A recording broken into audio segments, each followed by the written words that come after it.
Hi, and welcome back to Musicians Edition Practice with me for Flute. I'm your teacher, Reesa, and today we're working in the Rubank Intermediate Method for Flute, and we're on page 24, looking at Sharpshooter's March. This one is for part 3. This is a pretty fun trio. For some reason, it reminds me of John Jingleheimer Smith. It's not it just reminds me of it. All right, so why don't we just take a look at what we have going on. Okay, so first, let's take a look at our key signature. What do we have? 3 flats. Is this major or minor, and which major or minor? E flat major. Perfect. All right, take a look at our time signature. What do we have going on? 2-4, 1, 2, 1, 2. Okay, this is allegro, so it is a little bit of a faster piece.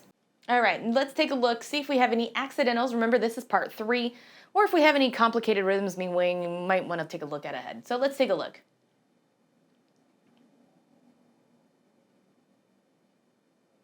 Part 3 doesn't have any accidentals. That'll keep it nice on our part.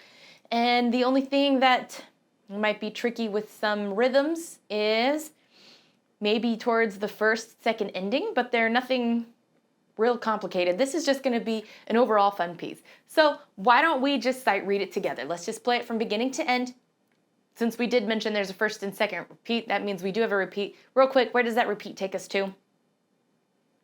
The beginning. All right, let's go ahead and sight read this. Ready? 1, 2, 1, 2.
All right, excellent job. So it's just nice, upbeat, and fun, right?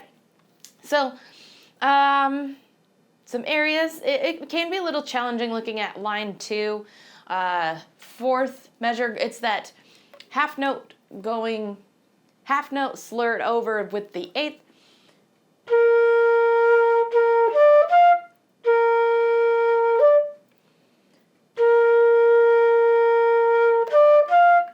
Okay, so just might really need your countings here just to make sure that you don't come in too early or get off too early or whatever. It does help that second part has the same rhythm there, okay? So if you're really struggling with it by yourself, it might help when you're playing as the trio because they have the same thing. All right, so things that's going to make this piece extra fun for everybody, you and the listener, things like dynamics, articulations, okay, and just overall energy. So we see here at the beginning, it just says piano to forte. All right, so I've actually never seen sheet music written like this. So when I heard it from other players and when I'm playing it like with myself, it just kind of feels like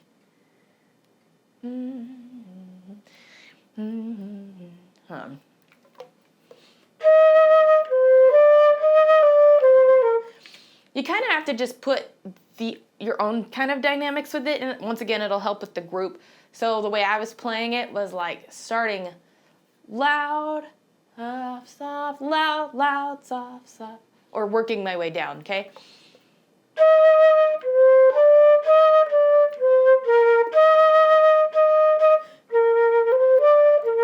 I kind want to put my own dynamics in there. And I think that's what they're referring to. If you know, let me know in the comments so we can all know exactly what they mean. But that's what I think it means. That's the way I've been playing it, and that's the way I heard it.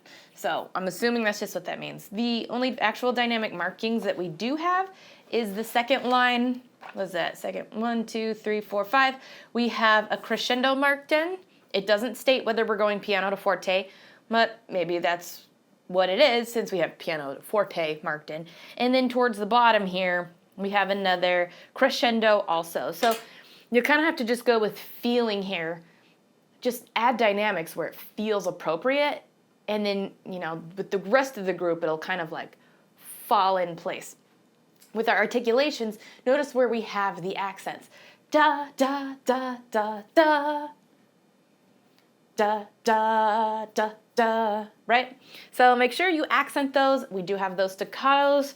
Line 2, last measure.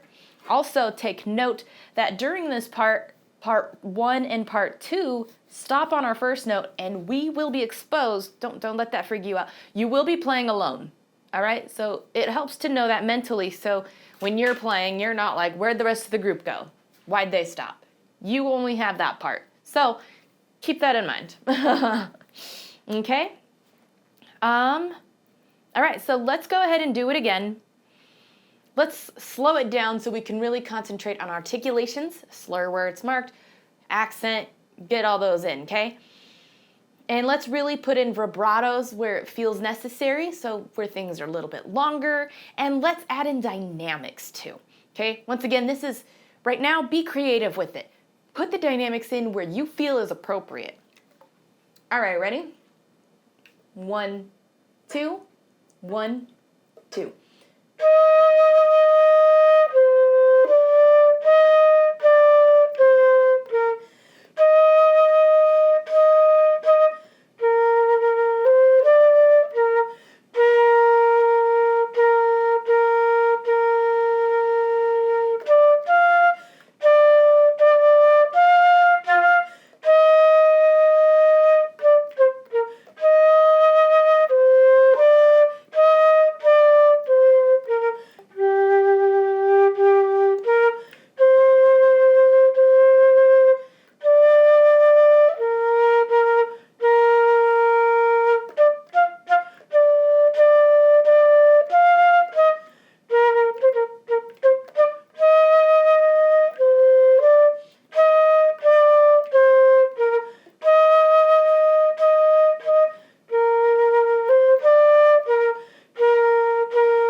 Perfect, and those are staccato there at the end too. Da, da, da, da. So keep that nice and short. All right, now let's speed it up because this is Allegro, and we are going to play this as a trio with it played faster, all right? So I feel like that's all we really need to address, and hopefully you felt like there were natural spots for those dynamics. All right, let's go ahead, play it faster with everything put together. Ready? 1, 2, 1, 2.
job. All right, let's go ahead and play with the trio. All right, before I have to get my headphones on so I can hear the trio to play along.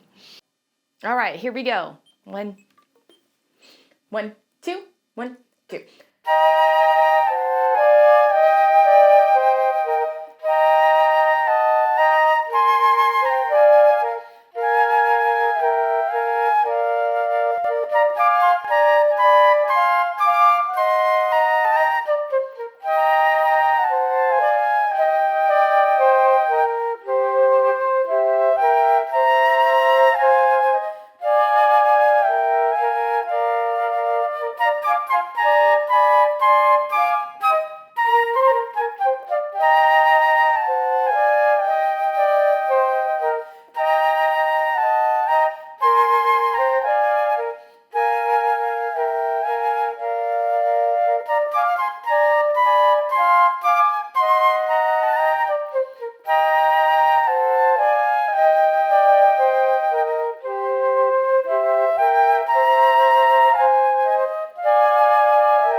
All right, excellent job. All right, so that was really fun. I enjoyed this trio a lot.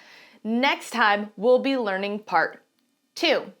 If you have any questions, comments, concerns, please let me know down in the comments. And while you're down there, don't forget to hit like, notify, subscribe so you don't miss any of our practices. Thanks for joining, and until next time.